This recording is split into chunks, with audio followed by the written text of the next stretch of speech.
The sound of hot metal, the hiss of steam, and the steady clatter of knives formed the daily symphony of the mess hall. Yet that morning, something hung in the air, a tension no one could name. Maya Collins glanced up at the clock. 5:47, breakfast service was to begin in 13 minutes, not one more. She gripped the handle of the ladle the way one holds a weapon without thinking. The kitchen of Fort Ace stretched out behind her like a disciplined battlefield. Burners lit, pots lined up, recruits focused. Everything seemed under control, but beneath the calm precision of every movement was a vigilance, one you never lose once you've heard the sharp crack of real gunfire. Through the fogged windows, the thick Georgia mist slowly dissolved. Day was breaking, and with it, 800 hungry soldiers. Maya directed everything with a nod, a look. She never shouted. Her authority was silence, the kind she had learned to master in another life, when a single loud word could draw enemy fire. The young cooks watched her with a mix of respect and fear. She never sleeps, they said, and it was almost true. Some claimed to have seen her in the middle of the night, sitting in the empty mess hall, a cold coffee in her hands, staring toward the door. No one dared ask why. At exactly 6 o'clock, she served the first tray. The sergeant in charge of the morning shift entered, gave a brief salute. Collins. She nodded. No smile, no unnecessary words. Her entire being seemed tuned to the second, as if the slightest deviation could shatter a fragile balance. One of the apprentices dropped a metal lid. The noise rang out like a gunshot. Maya froze. Her heart held its breath for a fraction of a second. Then she resumed as if nothing had happened. No one saw the quick tightening of her jaw or the cold sweat sliding down her neck. The fort was waking up. Trucks started their engines. Officers inspected the ranks. The loudspeakers broadcast the morning orders. In the kitchen, everything remained precise, measured, efficient. Maya tasted a sauce, adjusted the salt, checked the tray temperatures. Her hand never trembled. Only her warm yet distant brown eyes seemed to observe a world the others could not see. Beneath the sleeve of her shirt, a thin scar, whitened by time, was visible. No one had ever asked how she got it. On a base where everyone knew the rumors, that one remained untold. Young Nolan, newly assigned to dishwashing, dared to break the silence. "Sergeant Chef, have you ever served elsewhere?" "Here and elsewhere," she replied simply, looking up with a neutral gaze. The boy hesitated, then murmured, "They say you were in the field forces." She didn't answer. She turned her back, put away the pans, and the subject died in the sound of metal. By 7:15, the hall was gradually emptying. The morning service was over. The smell of coffee and scrambled eggs still hung in the air when silence fell all at once. Outside, the rumble of an engine approached. Several black vehicles passed through the main gate. Soldiers at attention, officers alert.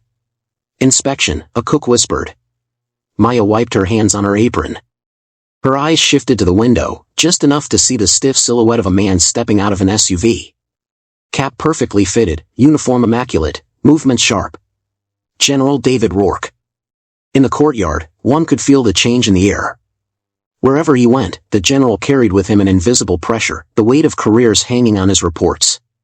He didn't need to shout to be feared. His reputation spoke for him. Some said he inspected kitchens like firing ranges and that the slightest mistake could send a soldier back to civilian life. Maya knew men like that. She'd seen others, some younger, more arrogant. Some who thought authority was measured by the fear they inspired. She kept cleaning without slowing, without hiding. Rourke entered the first building, followed by 2 aides-de-camp. Orders cracked through the air. Bed poorly made. Uniform wrinkled. Discipline needs work. His voice carried all the way to the kitchen. The recruits moved nervously, as if the devil himself were crossing the base. By 8:50, he was nearing the mess hall. "He's coming here," a corporal warned.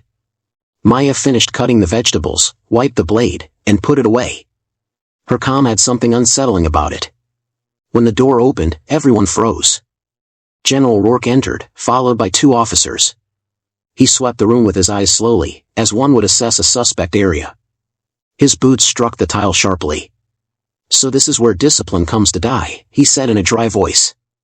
No one dared breathe. He approached a workstation, lifted a lid, sniffed, and made a mouth. "Disorder. Lack of control. You call this a military kitchen?" Maya looked up at him, calm, upright, her hands resting on the table. "General," she said, "everything is ready according to schedule and regulations." "I didn't give you permission to speak," he cut in. A heavy silence fell. Eyes shifted from her to him. Rourke inhaled sharply. "Throw everything out. Start over. Show your men what discipline means." The words fell like an execution order. No one moved. The steam from the pots rose slowly, barely covering the pounding of hearts. Maya calmly removed her apron, set it on the counter, and said, without raising her voice, "With all due respect, General, I will not do that." The ticking of the clock seemed to stop dead. That day at Fort Ace, a simple cook had just refused a direct order from a general, and no one, not even she, yet knew how far it would go. General Rourke walked briskly down the fort's main corridor, followed by two officers frantically taking notes on their tablets. The sharp sound of his boots echoed on the concrete like a military metronome. Wherever he passed, conversations ceased, eyes dropped, uniforms straightened instantly. Rourke didn't need to shout to command fear, his reputation did that for him. Some said he could smell a mistake from 50 meters away. Others swore he slept in uniform. Fort Ace felt feverish. Recruits ran past at full speed. Sergeants barked orders. Inspectors followed at a distance, checking, underlining, sanctioning. Every step the general took seemed to weigh on the air itself. He saw everything, the dust on the railings, the boot marks, the loose helmet straps. Nothing escaped him. In the kitchen, Maya Collins was finishing rinsing the large cutting boards. She knew he would come. Surprise inspections followed a precise ritual: barracks, infirmary, armory, and finally the mess hall. What she didn't know was that Rourke had already reported several bases for lack of logistical rigor. Some had lost their rank for less. She lined up the trays, checked the oven temperatures, then signaled her team to stand ready.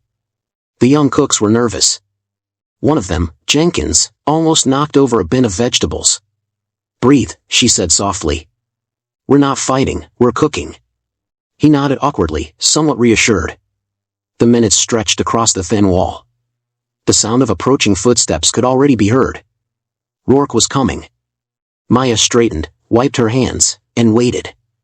She did not tremble. Yet her breathing slowed, as if her body remembered another kind of inspection, the kind where a mistake cost more than a reprimand. When the door opened, the harsh light of the hallway entered with them. 3 silhouettes, a heavy presence. "General Rourke," announced one of the officers.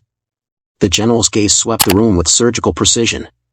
He observed in silence, arms crossed behind his back, while the soldiers kept their heads down.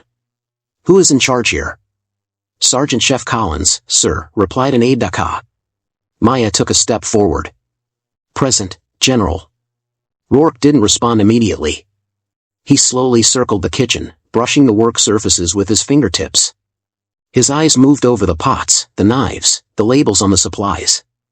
Every detail seemed a potential indictment. "You call this an operational environment?" he finally asked. "Yes, General, according to sanitary and military protocol." "According to your protocol, perhaps," he replied coldly. "Mine demands perfection." He stopped in front of a tray. "What's this?" "Rice, sir." "Not hot enough." He turned to his aide. "Noted. Inadequate temperature." Then he pointed to the utensil bins. "That, disorder. The handles point every which way. Do you know what disorder leads to?" "Yes, General. Weakness. And weakness is death."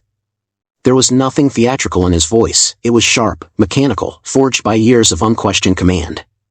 The officers took notes. The young soldiers watched, spellbound by the scene. Maya did not move. Her face remained neutral, but beneath the surface she was already assessing the situation as if on an operation field: authority, threat, reaction. Rourke straightened up. "You will start everything over. Throw out what's been prepared and start from zero. You have 30 minutes. My general." That wasn't a question. A shiver ran through the room. Jenkins almost obeyed before Maya stopped him with a sharp gesture. "Stop. No one touches anything." Her words fell with icy precision. The general turned slowly toward her. "You just refused a direct order?" "I refuse to waste the food meant for 800 soldiers," she replied in a low but steady voice. The silence became unbearable. In that vacuum of sound, only the hum of the refrigerators could be heard. Ice shifted between her and the general like two opposing lines on a battlefield. Rourke stepped closer until she could smell the polish on his jacket. "Sergeant, you've forgotten your place. You're not here to think. You're here to obey." "I believe that feeding our men with respect is part of our mission," she said calmly. An invisible tension vibrated between them. Behind her, the young cooks seemed to hold their breath. No one dared move, not even to wipe away the rising steam from the pots. Rourke, jaw clenched, took a step back. "Do you know the price of insubordination?" "Yes, General. But I also know the price of hunger in the field." Those words rang out with the clarity of a gunshot. There was an even heavier silence, then a flash of anger in the general's eyes. "Get out of my kitchen immediately." Maya slowly removed her apron, set it neatly on the counter, and straightened up. "With all due respect, General, this isn't your kitchen, it's your men's." A murmur ran through the room. The general paled, unable to answer. Words escaped him, as though no punishment could match such defiance. He left the room abruptly, followed by his aides, leaving behind the smell of wounded authority. When the door closed, the soldiers remained motionless. Jenkins finally exhaled, trembling. "You're going to be in trouble, Sergeant." "Maybe," she said simply. "But at least no one will go hungry today." She put her apron back on, picked up the ladle, and calmly poured soup into the bowls. Her team watched her, captivated. For the first time, they understood that behind her precise movements and quiet voice was a strength no rank could measure. Outside, the convoy of SUVs drove off slowly, lifting the dust from the yard. In the reflection of the window, Maya caught sight of her own face, tired, marked, but steady. The scar at her temple glinted in the morning light. She knew this was only the beginning. The real battle, the one she had never chosen, had just begun. Night fell over Fort Ace like a damp blanket. The day's heat had turned into a nervous silence, broken only by the sound of crickets and the distant creak of metal doors. In the kitchen, the smell of soap still mixed with that of stew. Maya Collins scrubbed the counters alone in silence. The young cooks had left an hour earlier, but she couldn't bring herself to go. It wasn't the first time a superior had abused his power, but this time she knew the consequences would be different. She looked up at the clock. 9:42 p.m. Rourke hadn't called. No official order had been issued, but she knew something was coming. Men like him didn't always shout in the moment, they waited until the next day to strike harder. Maya turned off the burners, took off her apron, and stepped outside into the courtyard. The air was heavy, thick with humidity. The lampposts cast high, yellow halos over the gravel. She walked slowly to the small bench behind the mess hall, the one where she sometimes sat to breathe. Her hands trembled slightly. She forced them flat on her thighs and breathed slowly. Discipline of the body before that of the mind, a lesson she had never forgotten. Farther away, the silhouette of General Rourke crossed the courtyard, flanked by two aides. He was speaking quickly, sharply. She didn't try to listen, but the glance he threw toward the mess hall was enough.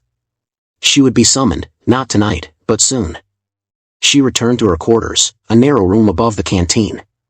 A few photos sat on the nightstand, a group in uniform, the desert in the background, young faces burned by the sun. They were all smiling, except her. The next morning, the fort awoke to rumor. She said no, in front of everyone. To the general himself? Rourke in person? She's crazy. The hallways buzzed. Some looked at her with admiration, others with pity.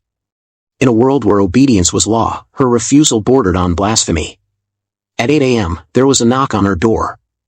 "Sergeant Chef Collins, General Rourke requests you in his office."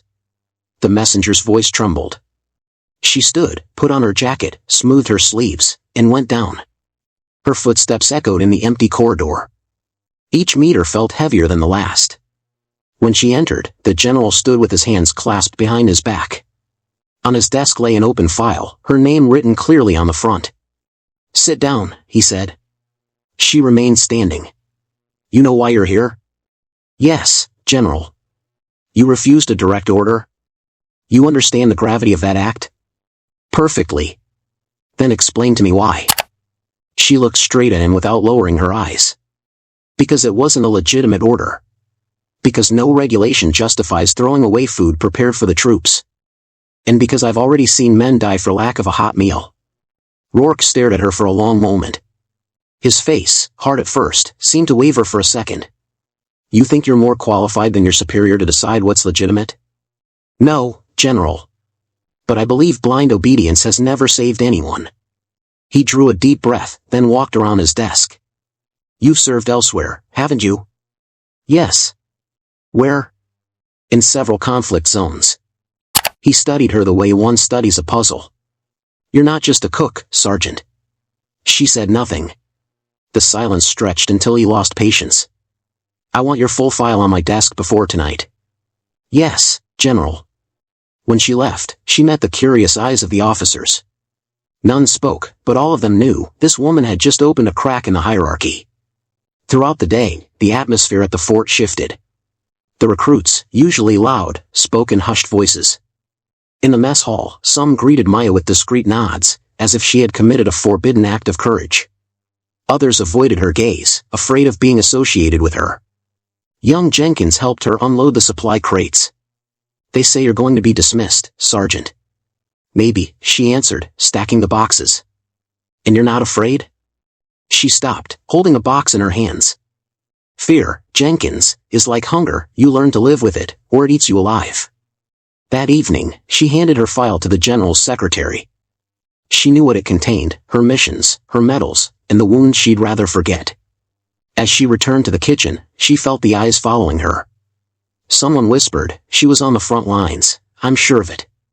She didn't respond. She prepared dinner as if nothing had changed, the same discipline, the same measured gestures. But inside, something had shifted. The fort, usually noisy, felt quieter. A tense silence, charged with expectation, the kind that comes before an explosion. Maya knew it too well. When she turned off the lights, she stayed a moment in the darkness alone. Her hand brushed the scar at her temple. She murmured, almost to herself, some orders are better broken than followed. And in the dark, for the first time in years, she felt the full weight of what she had done. Not an act of defiance, but one of loyalty, not to a superior, but to an older truth, that a soldier does not serve authority, he serves people. The next day began with a fine, almost warm rain that covered Fort Ace with the smell of earth and metal. Maya Collins arrived, as always, before dawn. She took off her jacket, turned on the burners, and checked the supplies. By the time the young cooks came in, she had already made coffee for the whole team. She said nothing. No one dared break the silence around her. Since the incident, the kitchen felt like a minefield. Everyone did their work, breathed more quietly, avoided unnecessary words. Yet in the soldiers' eyes, something had changed. It was no longer just respect, it was curiosity mixed with a kind of admiration. Some whispered she had been decorated, others that she had disobeyed because she'd seen too much. Rumors traveled faster than orders. Maya seemed to ignore it all. She moved through her work with the same calm rigor, precise gestures, sleeves rolled up, the focus of a surgeon. But behind that disciplined facade, her mind was restless. Every sound brought back others, screams, sirens, gunfire muffled by sand, images she thought long buried rising again without warning. During the morning break, she sat in a corner of the mess hall, a cup of coffee in her hands. Jenkins timidly sat across from her. Sergeant, he said, I read somewhere that in the Army, you can refuse an order if it endangers lives. Is that true? It's true, she said, looking up at him. But it's rare, and it comes at a price. Do you regret it? She shook her head slowly. No. You have to know what you're willing to lose to stay standing. He wanted to say something more, then thought better of it. She took another sip of coffee and watched the raindrops on the window. In the reflection, she could see her tired face. That scar on her temple, which she sometimes forgot, had become under the gray morning light a vivid mark again. Her fingers brushed it automatically, as if to make sure it was still there. Around noon, the General's secretary entered the kitchen carrying a sealed envelope. Master Sergeant Collins, by order of command, you are temporarily suspended from duty pending review of your file. The young cooks froze. Maya said nothing, took the envelope, and slipped it into her pocket. Thank you, she said simply. She removed her apron and gave her team a small nod. No one spoke. Even Jenkins looked away, unable to bear the thought of her leaving. Outside, the rain was heavier. Maya walked slowly toward the barracks, her boots sinking into the mud. She entered her room, sat on the bed, and opened the envelope. The official paper announced her suspension pending clarification of conduct and verification of service record. At the bottom, the clean signature of General Rourke. She stared at the words for a long time. That evening, she went back to the mess hall anyway. The lights were off, but the door was not locked.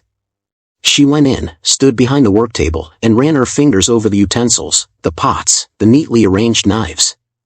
She knew by heart the place of every object. The kitchen was her ground of stability. It was where she could breathe. She took from a metal box a small worn leather notebook. Inside were names, dates, units, and between 2 pages, a photo. 3 soldiers smiling, covered in dust. Behind them, an armored ambulance in a desert without horizon. She passed her finger over their faces. 2 of them had been dead for a long time. "You were already up?" The voice made her start. Jenkins, soaked, was standing in the doorway. "I don't sleep much," she replied. He hesitated. "You were a field medic, weren't you?" She froze.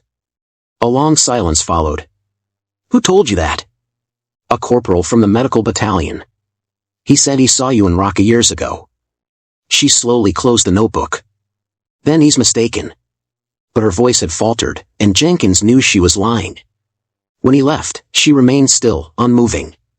Memories crowded her mind, the burning sand, the bursts of fire, the wail of helicopters, and that metallic taste of blood she had never been able to forget. She saw again the face of a young soldier she hadn't been able to save, his eyes searching for hers until the last second. She had held his hand until he stopped breathing. Maya stood up abruptly, put the notebook away, and went out into the rain.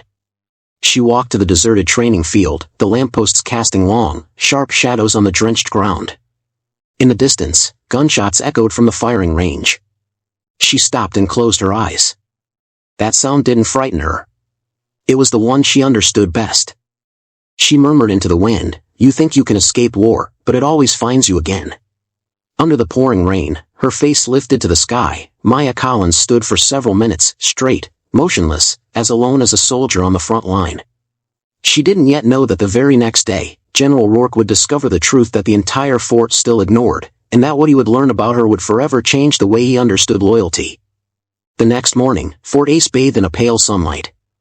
The rain had stopped, but the ground still carried the damp smell of the day before.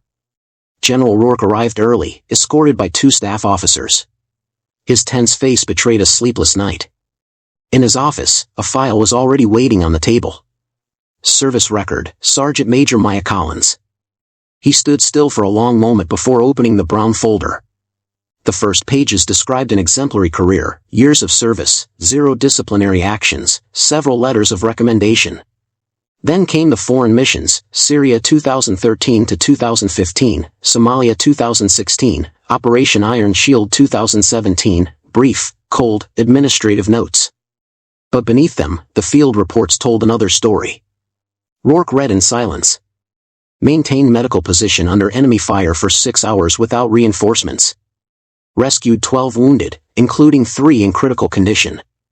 Refused to withdraw despite orders until full extraction of survivors. He turned the page. A photograph was there, taken at the front. A woman with a face covered in dust, her hair pulled back under a scarf, her hands bloody, bent over a wounded man. The features were the same, younger, harder. Maya Collins. Rourke felt his throat tighten. Suddenly, the memory of the mess hall, of her cold tone, of his absurd order, came back to him in full force. "General," an officer called from the door. "Leave me alone," he snapped. Meanwhile, in the mess building, Jenkins worked without conviction. Maya's absence had drained the place. The pots seemed heavier, the instructions less precise. Everyone did their best, but their hearts weren't in it. The whole base seemed to be waiting, suspended on the general's decision. Maya, meanwhile, had remained confined to her room. Sitting on her bed, she was absent-mindedly cleaning her old service knife, the same one she had carried to the front. The sound of metal against cloth filled the silence. From time to time, her gaze drifted off into emptiness. She didn't regret what she had done, but she knew the army never forgot a refusal. Even a justified one would follow her like a shadow. Around 11, there was a knock. Master Sergeant Collins, the general requests your presence immediately. Something tightened inside her. She put the knife away, put on her jacket, adjusted the collar. When she entered the office, Rourke was standing, the file open before him. "Sit down, Sergeant," he said, in a calmer tone than usual. She remained standing. "As you wish," he continued. "I've read your file." A silence. "I should have done it sooner." He paused, then placed the photo on the table, face toward her. "This is you?" "Yes, sir." "Why did you never mention your service record?" "Because I never needed to. Here, I cook, and that's enough for me." Rourke studied her for a long moment. He could now see the same scar, the same intensity in her eyes as in the photo. This woman who had defied him had once carried wounded men under fire. "You refused an order in the field, didn't you?" he asked. "Yes. And yet, you were decorated, because that order would have cost lives." He slowly nodded. "You've remained true to your principles, Sergeant. Even here." A brief silence followed. Rourke sat down, hands clasped. "What you did wasn't insubordination, it was courage." "I didn't see it." "You didn't have to, General." Her voice was soft, without bitterness. Rourke sighed. "The entire fort is talking about you. You've become a symbol, whether you want it or not." "Symbols don't feed soldiers," she replied simply. She was about to leave when he added, "There's something I need to know. This photo," he pointed to a soldier beside her in the picture. "That's Corporal Dawson, isn't it?" She nodded. "He died in my arms. He told me, go home and serve differently. I took it literally." A deeper silence fell. Rourke looked away. "You're free to resume your post, Sergeant, and I'll see that the suspension is lifted." "Thank you, General." She stood, saluted, and left. In the hallway, the sound of her footsteps echoed like a return to ordinary life, but inside, something had shifted. The fort now saw her differently. That same evening, she returned to the kitchen. Jenkins nearly dropped a tray when he saw her. "Sergeant, you're back?" "Apparently," she said, with a faint smile. She put her apron back on, took her place behind the counter, and the work resumed as if nothing had happened. Yet in the eyes of the young soldiers burned a new light, a quiet respect, the kind reserved for those who have seen war and still choose to feed others. And deep within the fort, behind a window, General Rourke watched her thoughtfully. He now understood that authority was nothing without conscience, and that sometimes the purest discipline was born from refusal. A week passed. Fort A had regained its usual rhythm, the drills echoing in the yard, orders shouted, truck engines rumbling at dawn. Yet something had changed in the texture of the silence. The looks cast toward Maya Collins were no longer those given to an ordinary cook. In the corridors, people stepped aside to let her pass. In the mess hall, conversations paused briefly when she entered. The young soldiers lowered their voices, not out of fear, but out of respect. Maya said nothing. She sought neither thanks nor recognition. She simply did what she had always done, rose before everyone else, brewed the coffee, checked the supplies, made sure every tray was served hot. The difference was the way others looked at her, and the invisible presence of General Rourke, who since that meeting seemed to haunt his own thoughts. Monday morning, he entered the mess hall again. No escort, no commotion. Alone, hands behind his back, looking tired. Conversations stopped immediately. Maya barely lifted her eyes from her workbench. Rourke approached slowly, observing the room, the soldiers in line, the trays, the calm rhythm of the kitchen. "Sergeant Major Collins," he said clearly. She straightened, faced him, standing tall, expressionless. "My general. I've come to offer you my apologies." Silence fell. The young cook seemed to stop breathing. Rourke continued, "I judged you without knowing who you were. I confused authority with respect, and I've understood that here you teach a discipline stronger than any inspection." Maya didn't respond right away. Her gaze drifted for a moment to the softly steaming pots. "You don't have to apologize, my general. We all learn from our mistakes." He nodded. "Perhaps. But some mistakes deserve to be repaired." He motioned to his aide-de-camp, who immediately entered carrying a small velvet box. He placed it on the table before her. "By decision of the command, Sergeant Collins, you are officially reinstated to your rank of First Sergeant, with special mention for exemplary conduct." Maya stayed motionless for a moment, her hand hovering over the box. She finally opened it. Inside was a gleaming, simple metal engraved with her name. She blinked, but her expression did not change. "Thank you, my general, but I prefer to keep my post here." "You refuse a promotion?" "I refuse to leave the men I serve." "Here, I know what I'm serving for." The general looked at her for a long time, a faint smile finally softening his harsh features. "You're more of a soldier than most of us, Collins." A slight murmur rippled through the room. Rourke turned to the soldiers, his voice steady. "Listen to me well, discipline isn't fear, it's respect for what we protect. And sometimes, those who no longer carry weapons remind us what it truly means to serve." Then he saluted Maya, a crisp, sincere salute, before leaving the room. When the door closed, silence hung for a few seconds. Then Jenkins let out a breath. "Sergeant, I think that's the first time a general's ever apologized in this kitchen." She gave a faint smile. "Well, there's a first time for everything. Come on, back to your pots, Jenkins. Lunch won't cook itself." Life went on, but the atmosphere was no longer the same. That day marked an invisible turning point. When soldiers entered the mess, their shoulders straightened a little more. Their gazes reached further than their plates. Later that afternoon, Rourke passed by the mess again. Through the window, he saw Maya giving instructions to her young recruits, correcting a movement, adjusting a vegetable cut. He watched her for a few seconds, then said to his aide, "You see that woman? She leads an army better with a ladle than I do with my orders." Inside, Maya lifted her head for an instant, as if she had felt his gaze. Her eyes met the general's through the glass. She nodded imperceptibly. He did the same, then walked away without a word. That evening, alone in her room, she set the medal on the bedside table. She looked at it for a long time without touching it. Beside it was the old, worn photo of her unit, weathered by the years. She took a pen, wrote a sentence on a scrap of paper, and slipped it behind the frame. To serve is to protect, even when no one is watching. Then she turned off the light. The fort slept, but outside, under the pines, the wind still carried the echoes of a new truth. Sometimes, the greatest courage doesn't come from those who command, but from those who keep doing their duty when everything else falls apart. The news had spread faster than a mobilization order. In every corridor, in every barrack, people whispered the story of the cook who had defied a general and come out stronger for it. The recruits almost made her into a legend. Some exaggerated, saying she had once taken down an enemy barehanded, others that she had commanded a secret unit. Maya Collins kept serving coffee, indifferent to the rumors. Yet the change was palpable. The young soldiers saw her presence. They came more often to help in the kitchen, not to avoid chores, but to hear her advice. Jenkins, now her unofficial right hand, noted down everything she said, even her silences.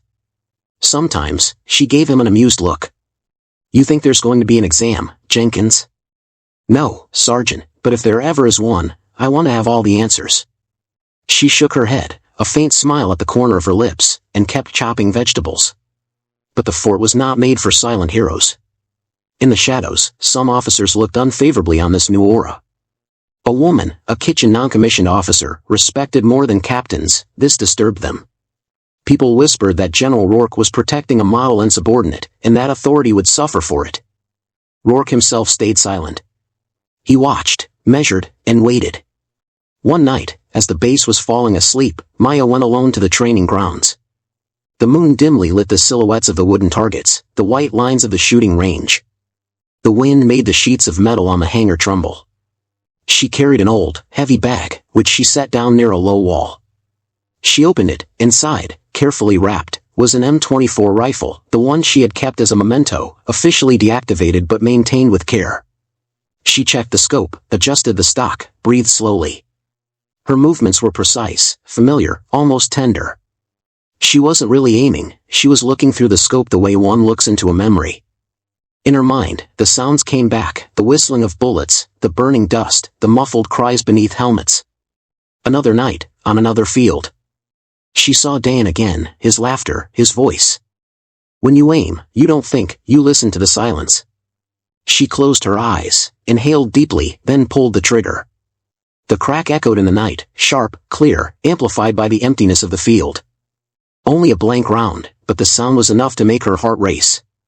She fired twice more, just to feel the recoil, the vibration against her shoulder. Each detonation erased a fragment of the past. "Sergeant." She turned sharply. Jenkins was standing behind her, slightly out of breath, a flashlight in hand. "You scared me," he murmured. "That wasn't the goal." "You often shoot at night?" "Only when I want to remind myself that I still exist."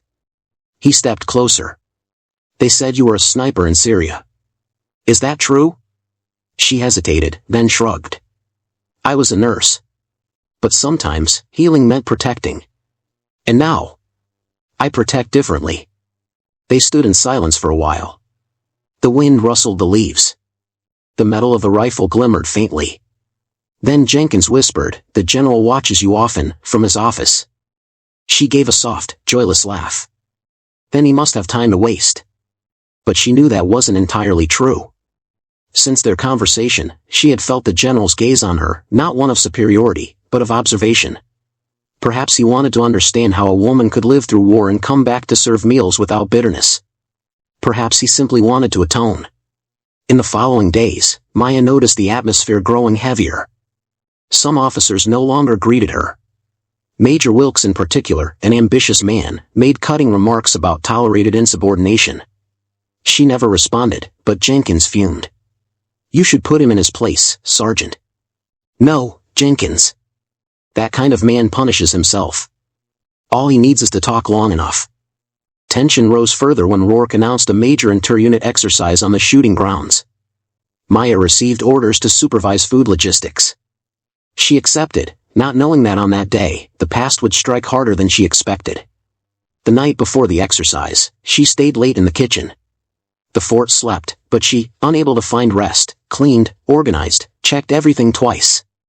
Her hands trembled slightly, just enough to betray an old nervousness. She set down the ladle and looked at her fingers, still marked by fine scars, memories of other weapons. Outside, the moon had risen above the pines. She stepped out for a moment, breathing in the damp air. In the distance, she could already hear the preparations for the drills, short commands, test shots. She closed her eyes and murmured, almost as a prayer, "Don't let the war come back." Not here. But war, she knew, never asked permission. And at dawn, when the first gunshots echoed across the training field, Maya felt deep in her gut that familiar vibration she could recognize anywhere, the premonition that something was about to go wrong. That morning, the air already trembled with heat. The pines standing around the range gave off a dry scent of resin and scorched dust. Dozens of soldiers were taking their positions. The instructor's shouts mixed with the crack of weapons. Maya Collins, in her service jacket, was supervising the distribution of water and rations from the logistics tent. Her movements remained precise and methodical, but her eyes watched more than they acted. She knew how to read tension in a movement, how to sense danger before it appeared. And that morning, something in the air felt wrong. General Rourke stood on the observation platform, overseeing the exercise. Beside him, Major Wilkes stood stiffly, arms crossed. "We'll see if your cook still stands tall when things heat up," he said mockingly. Rourke didn't answer. He just watched Maya, a small figure among the tents, giving orders with a calm, steady voice. There was a precision in her movements that couldn't be learned in a kitchen. At 10 o'clock, the exercise began. The gunfire cracked in sharp volleys. Shell casings bounced off the red earth. Maya checked crates, helped a soldier reposition a tent. Then suddenly, a cry rang out from the west side of the field. "Weapon malfunction. Safety issue." One of the heavy rifles had jammed, a barrel overheated, the bolt locked. The smell of gunpowder mixed with burnt metal. The panicked gunner forced the mechanism. A spark, then a sharp explosion. The stock shattered, sending shards flying less than 2 meters from a group of observers. Soldiers threw themselves to the ground. Sirens wailed. General Rourke straightened suddenly, searching for the source of the smoke. Amid the chaos, Maya was already moving. She ran fast, instinct stronger than reason. 2 wounded lay on the ground, a third screamed in pain, his hand bloodied. She knelt without hesitation. Her hands moved with their old precision. "Jenkins! Bandage, now!" The young soldier appeared, trembling, holding out the kit. "Cut the sleeve, tighten here." "Breathe, breathe," she told the wounded man.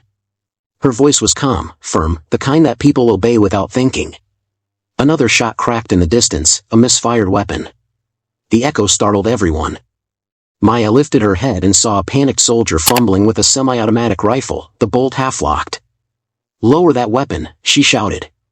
But the disoriented soldier was already pointing it toward the main tent. From the platform, Rourke saw the scene unfold in slow motion. The weapon shifted, the soldier had lost control. Without thinking, Maya straightened, grabbed a fallen rifle, and took a knee. The movement was fluid, born of long habit. One bullet. The shot rang out. The soldier's weapon flew from his hands, struck by the impact on the metal guard. Silence. The echoes faded slowly. Every gaze turned toward her. Maya stood motionless, the rifle still in her hands, her breathing steady and controlled. Rourke climbed down from the platform, stunned. "Who fired?" asked Wilkes, his voice pale. Rourke didn't need to answer. Maya slowly lowered the rifle, set the safety, and simply said, "Neutralization shot. Target secured." A murmur ran through the line of soldiers. Some had seen the trajectory, 400 meters, maybe more.